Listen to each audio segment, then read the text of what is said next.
Forestry nga batubuulira kiki ekigenda mu maaso eri bano ababawa edda ssente okusimba ebibira ate n'abo abaagala okujja okuyingira mu nteekateeka eno yennyini. Twegatiddwako munnaffe ono Kiwendo Kiriza atulamuseeko ate tutandike program.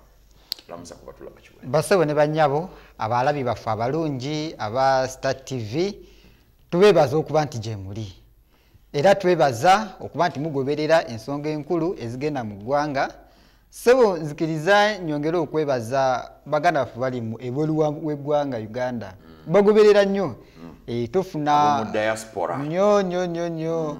Ensonga ya TV y'eggwanga babeerako nnyo nga bagoberera n'okutulaba. Basaba ne bannyabo ndeeta okulamusa ku lwange ate ku lwawamu bannange betukola nabo ku Bangafya Agroforestry. Era tuze ne leero twongere okumanya ebigenda mu maaso n'ebipya ebitambula mu kampuni yaffe eno. Bangaffe nkimanyi bingi ebigenda mu maaso naye njagala osooka ombuulire enkuba etonnya nnyo kaakano. Kituufu. Enkuba eno okutonnya ennyo kaakano mmwe aba Bangaffe Yesebo muli mu nsonga za bulimi. Kituufu. Kino kibakolera kikosa emirimu gyammwe. Sebo neyanyiza neyanzeege ffe nga abaganda bye bagamba tulyanga balimi. Enkuba buli lwetonya eryo lyessanyu lyaffe. Tugamba nti Mukama yeebazibwe. Era enkuba eno etonnya nkukakasa nti tuli very busy. Tutambula naddala ku sites zaffe empya ze tuli mu kusiga ebitundu by'e Bugerere.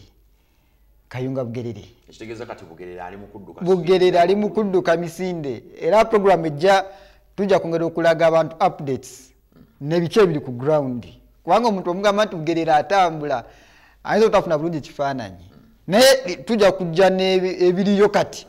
Kubanga kuba webe etonya tugamba nti tuba twongerako okuscalinga mu kusimba. N'olwekyo gye tuli tutambula ate n'emiti gisimbibwa. Bugerere eyo tulinayo acres ezisoba mu 340 currently. Saawa zino. Naye nga twayongeddeko extension empya ya acres 10. Etaali kulidde mwali maaso okugula. Eno yeno Kiwendo gye yali atugamba nti essaawa yonna lisasulwa. Exactly. Kuba twali wano ne Timo yali atugamba nti essaawa yonna waliwo erigenda okusasulwa. Week eno ku Monday transaction was done. Ekitegeeza Kayunga Bugerere. Mwayongeddeyo 10 mu meka? 10. So zibadde 340 kakati ziri 440 as we speak. Ate tukyayongerako kubanga target yafa we Bugerere twagala tuwerezeewo ddala square mile and above. So kati lyawedde katuli mu kumaliriza okusimba zino 340 already twatandika dde okusimba kakasa nti Timo yatubuulira. So tuli mu last stages manyi tukolera mu phases. So tuli mu kumaliriza okusimba 340 ate sizoni y'ogwokusatu eno omwaka ogujja kuba kati ttaka lyamaze okugulibwa 10 so tugenda mu clearing. 10 kino ekyaguliddwa mwakiguze kweterekera kulinda abantu banasasula ssente oba mwagenza okugula 10 kino ng'abantu basasudde dda ssente bano munoonya wa kubateera miti gyabwe kye kyabaguzizza 10 kino? Abo bali nnyo ssebo ekyaguzizza 10 kino ensonga ziri 2. Ensonga esooka twafunamu okutaataganyizibwa mu biseera bya COVID.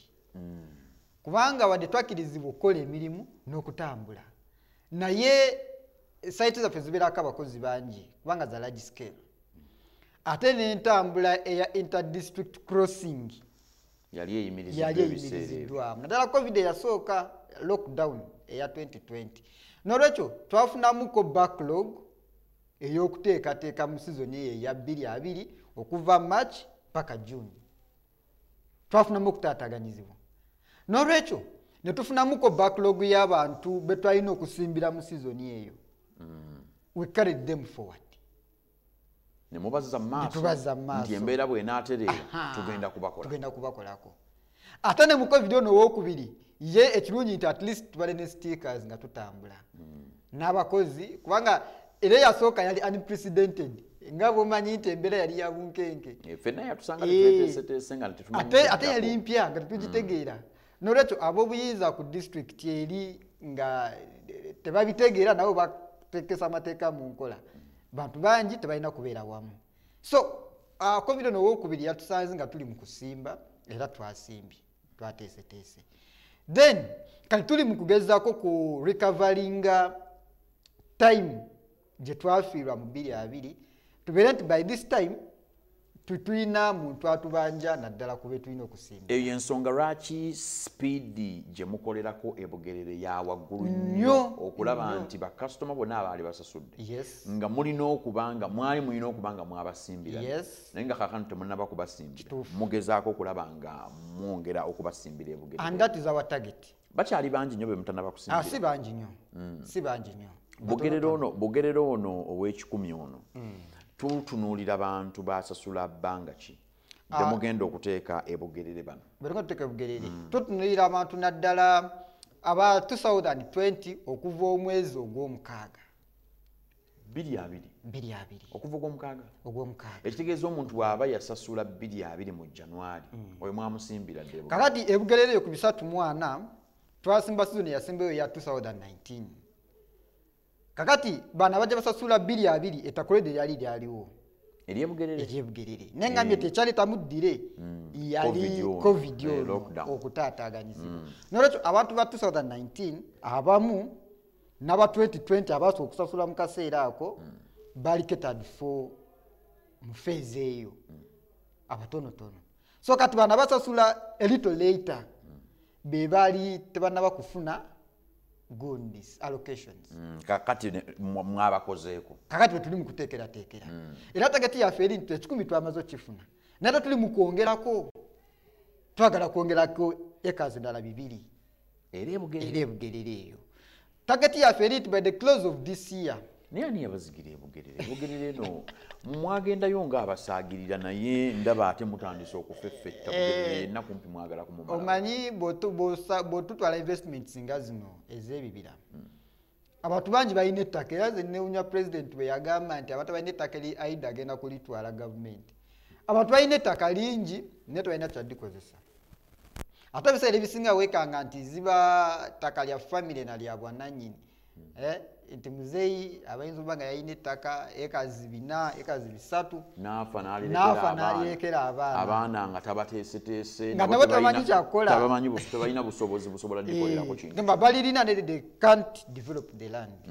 Katuteeka investment ng'eno mu kifo ekimu abantu abo tukola sensitization mu kitundu ate nabo bennyini balaba nti bono singa batutte ettaka lyaffe bajja kutuwa emiwendo egitegerekeka okusinga okuli segmentinga the land defragmentation okulitematema oli atuteeko 5 so kati tubawo amagezi nti takolibwa nga weeriri katuligule lyonna nga welikola ki era bo benyini balireeta ne bagamba nti bangafi bawulira ati bangafi yafunye kasokwe nati bangafi yafunye namataala kakati agamuwole ge gagenda n'abalala balina ettaka ne bajja ati bannange naffe tukola ki and we do the extensions and the expansion.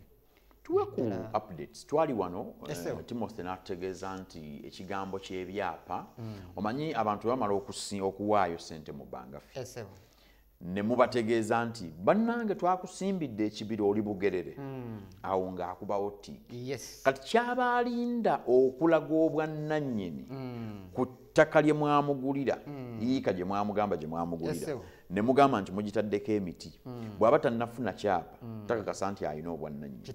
Twagala otuwe ku update ku kigambo ky'ebyapa bino abantu baliwo abagenda abasuubira ebyapa ye be mutannabakolako bo baddi ensonga y'ebyapa neyanzege okutandikira emabega kakasa nti Timothy ayinza obba nga yakyogerako naye katongere kukinyweza abantu basobola okufuna ebyapa bafuna ekapeeka kuba yemu ku first sites zaffe ezasooka mu mwaka ogwa 2016-2017 ebyapa ne bifunika ne tukomawo ne tudda ku site endala eri e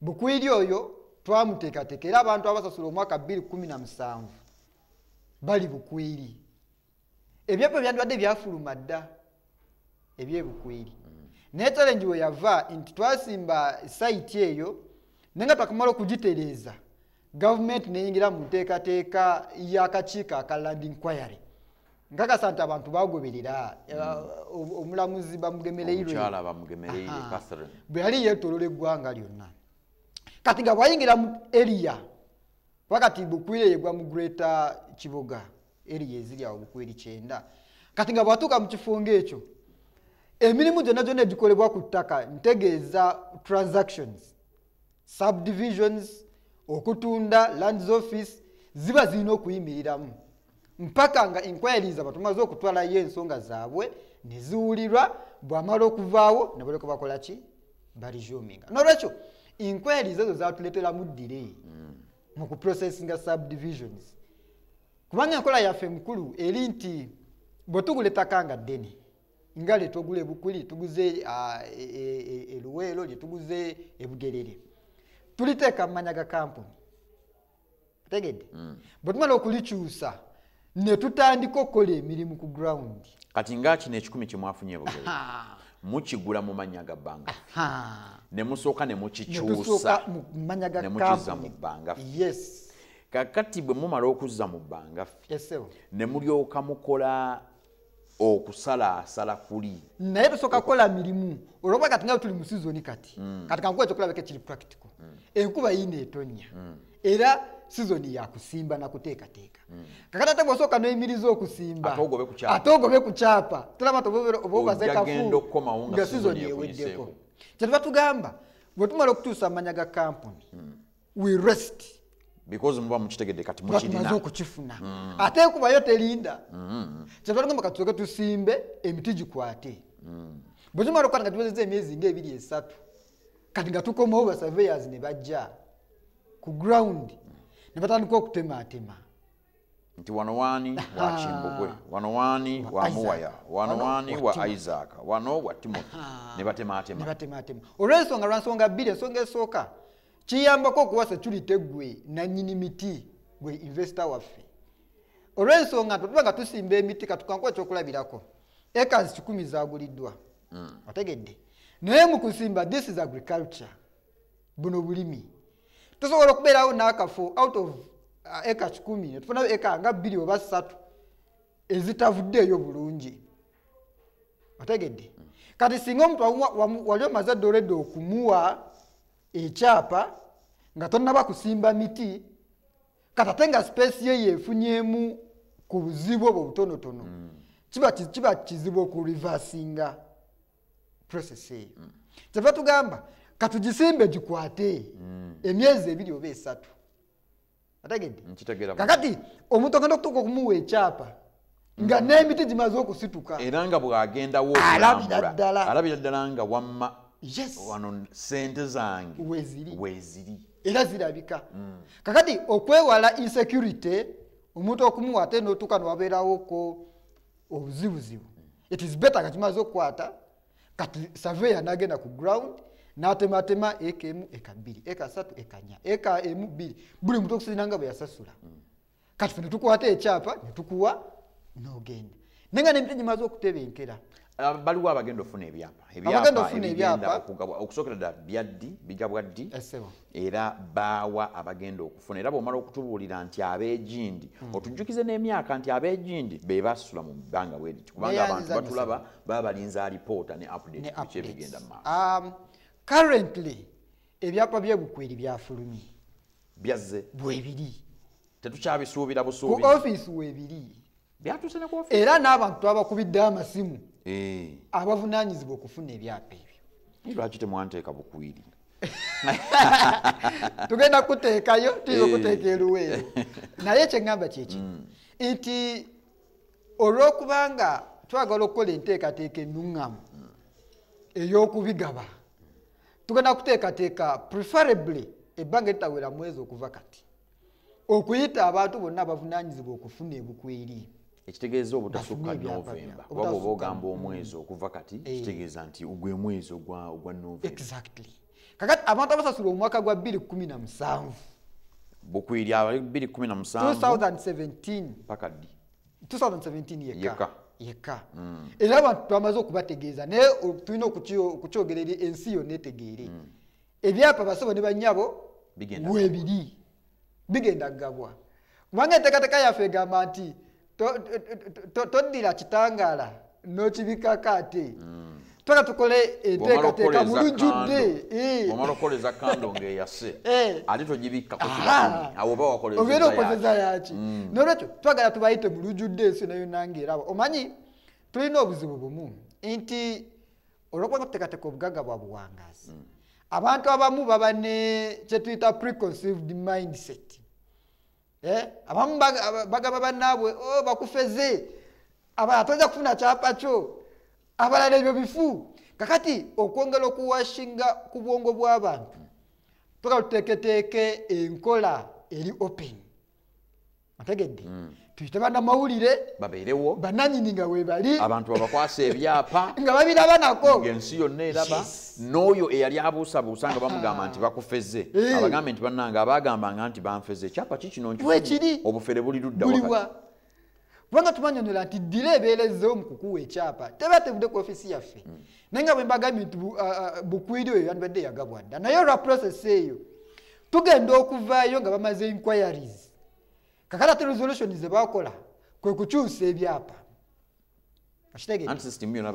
exactly kati ebyapa byali transferred okuva mu regional offices eyaffe ey'ekibuga for that case ne bitwalibwa Entebbe ku central office eyeggwanga ng'ensonga enkulu y'okubuildinga systems ezo mu regional offices kati ekyo nakyo kyaleeta ddire process eyo y'okukyusa bive mu analog system bidde mu digital system kyaleetawo ddire y'ensonga lwaki omuntu wa 2017 ekyapa kyakifuna kati omuntu w'ebukwiri bw'amala okufuna ani addako mu layini awo mu layini awo waddawo omuntu w'Luweero Kisozi ye 2018 Luweero Kisozi yenna Kasongola yoyo yenna ali bodalinga yoyo eri ku boda ya Luweero yonna ya its greater Luweero bayitawo Kisozi Kiswera Mayinda kati abantu basasula 2018 be bali mu layini ekituyambye kati olw'okuba nga covid agenza akendeera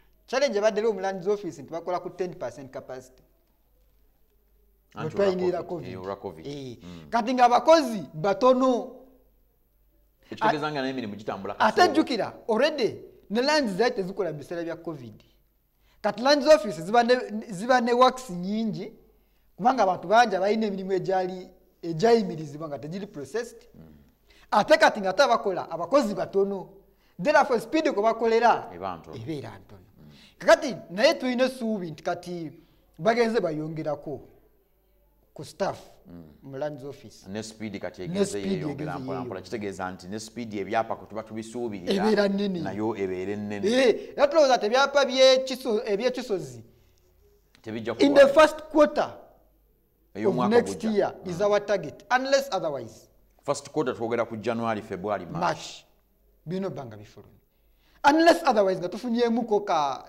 akatutawanya nebiri mu pipeline kubanga process egenda mu maaso twogere ku update y'emiwendo njagala abantu tubajjukize kubanga olumu tujja wano ne tulowooza nti buli aliko atulaba azze atugobedda naye buli lunaku nga bw'omanya ebyempuliziganya kubaako omuntu ng'alaba omulundi ogukola ki ogusooka nga Bangafi kaakana ayagadde bye twogera naye ng'ayongera okwebuuza Bangafi kyeki kimpulira ekibira mpulira yiika mpulira ekyapa mpulira biki boogera ku biki oyo naye kati tumujjukire naye tusooke tumunoneyo tumuteeke ku peegi yemu neyanziza ssebo for the starters Bangafi Agroforestry Limited kampuni ya bwannannyini eyavaayo okuteekerateekera bannayuganda obugagga obw'ensibo ate nga babuwangazi enkola eri nti osasula ensimbi zo olwaleero as we speak bw'oba osasudde miliyoni 8 eze Uganda ogulibwa ettaka erya private mile land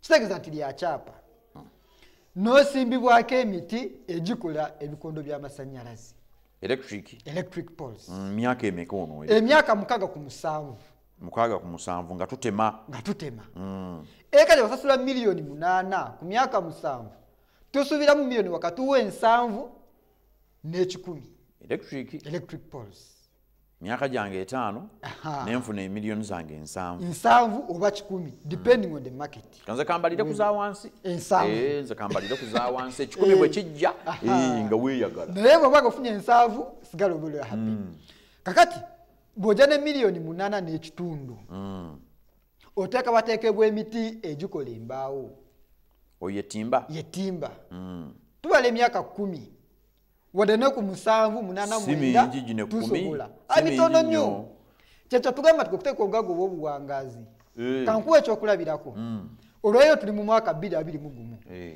omwaka 2011 okuva 2011 mpaka kati emyaka 10 ne katebeza 2011 yabadde ne kati space eriwo eriwaawo teri olabira ddala nga 2011 wajjo twakava mu 2011 era nze ngamba abantu ekitawaanya obwongo is the mindset yendaba y'ebintu the paradigm mwetulabira ebintu singa okuta miliyoni 8 otegedde noteekateeka yiika y'embaawo bw'obanga obadde okozesebwa oyinza obanga olina emyaka 35 olina emyaka 4 oba 32 omuntu w'emyaka 35 n'okola tageti ku myaka 45 nina okuba n'obukadde bwange wano nzija mu mmeka kubanga njagala tubalire ku ssente timba alimu ssente mmeka obukadde 15 ku 2 timba in 1 acre bukadde 15 ku 2 onayinza okwebuuza zijja zitya someone may think that it is exaggerated figure omuti gumu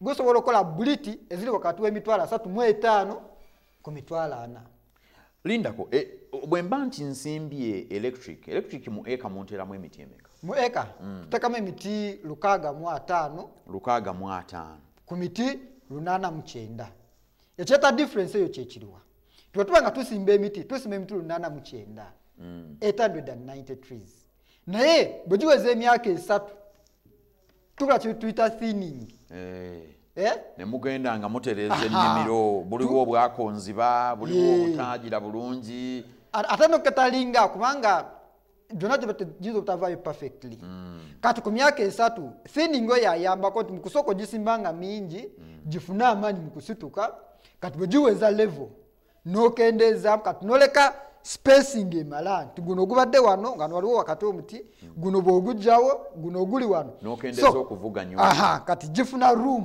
for expansion ekitegedde negugejja bulungi so nga nethinning gwe tukolera sente ziba zizo kuzirize nasasula temunsaba sente endala n'amagoba agavamu gabagago bwe tutemamu obuti obwo kubanga bugana ne busereka kalina abamu ne babutwala nabwo you are the investor fe tuli bakozi bo sebo Isaac sebo yogera ebigambo ng'obitereeza bulungi tuli baweereza bo bwensimba ekibira esebo ekya timba yesebo musimba emiti mingi yesebo ku myaka 3 kwena nsuubira akasimu okuva mu bbanga nga kaŋŋamba nti sebo obuti buno bwe tutemyetemyemu obutonotono jangu obunone weekubeko ku nfuufu Isaac banga yenkola netugamba twatwanga tulinda emiti giri eminene gigejje obeera ofunyeeko akatonotono muba mugabye nnyo kati ng'enkola yaffe egamba nti munnayuganda atulaba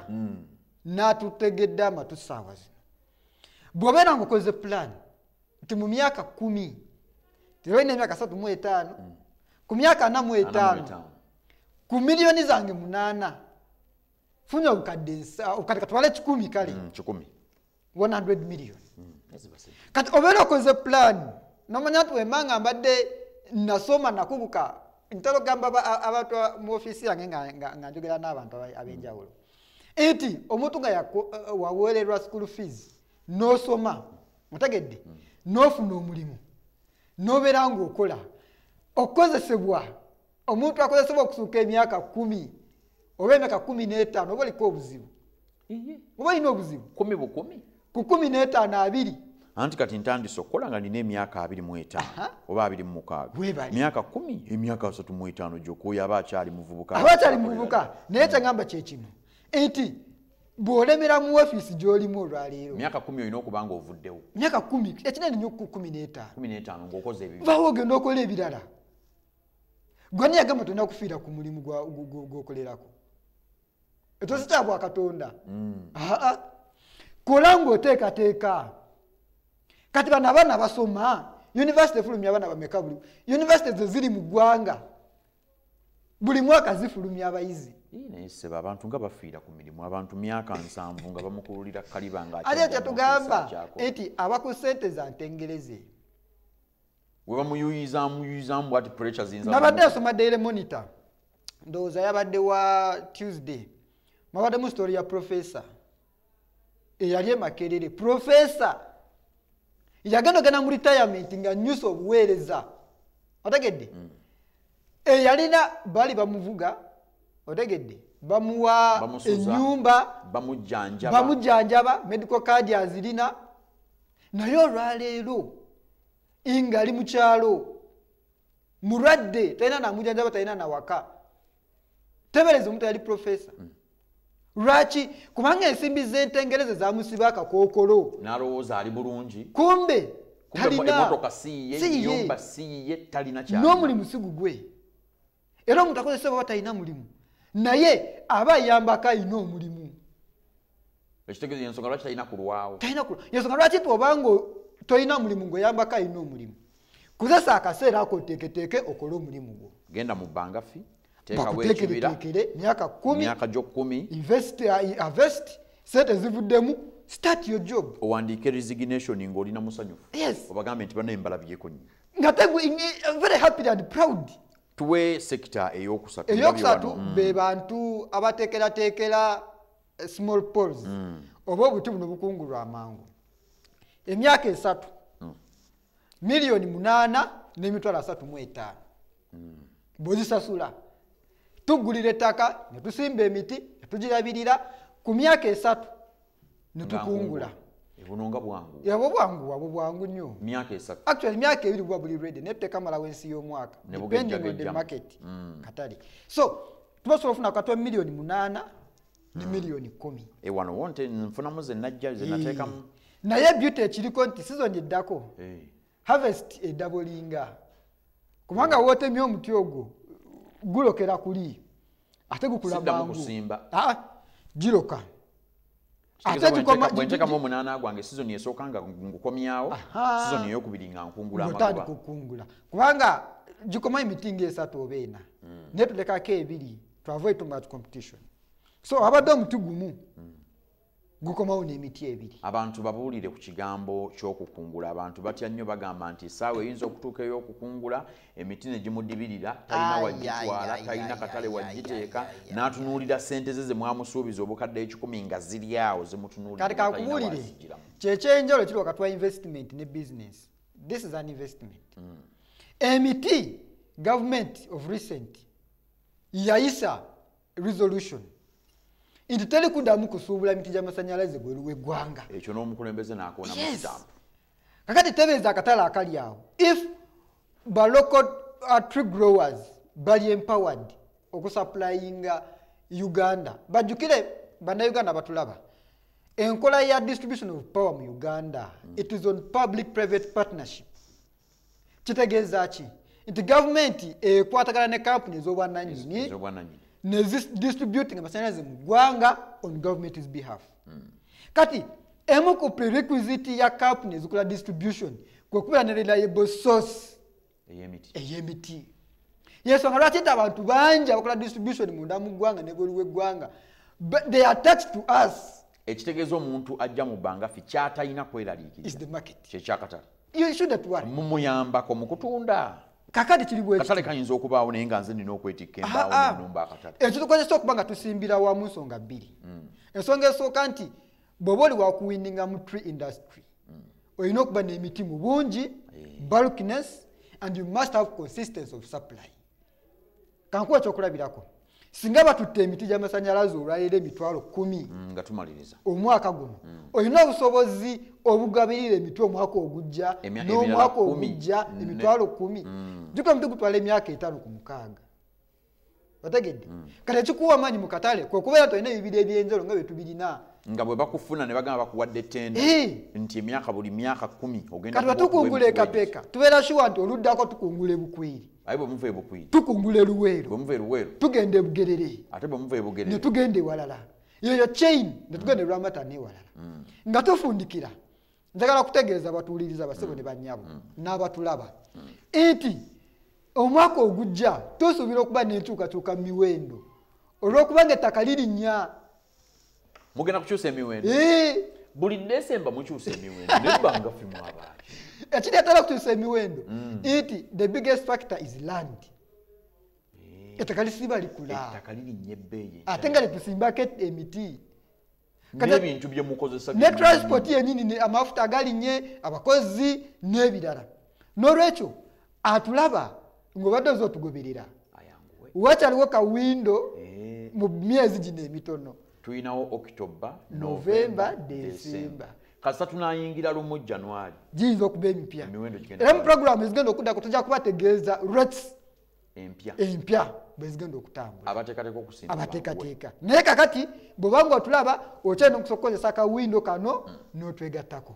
Tujja kaba updates ezinaddako mu program zaffe ezinaddako. Tweyanziza nnyo tweyanzeege munnaffe Kiwendo Isaac ono ng'avudde mu Bangafi Agroforestry. Bano bannaffe bo beewaayo okuteekerateekera obugagga obw'ensibo nga bakusimbira emiti egyakalitunsi. Ssente oziwulira nsaamusaamu miliyoni 8.835 ne bakusimbira ekibira wamma n'ettaka nga lya kyapa ne balabirira ne bakungula bategeeza ne mu katale bakuyambako okulaba nga bakakunoonyeza gwe n'olinda bulinzi kukomba ku lugalo kwenogera kasente. Kkirizaako nti tugenda kusukkawo.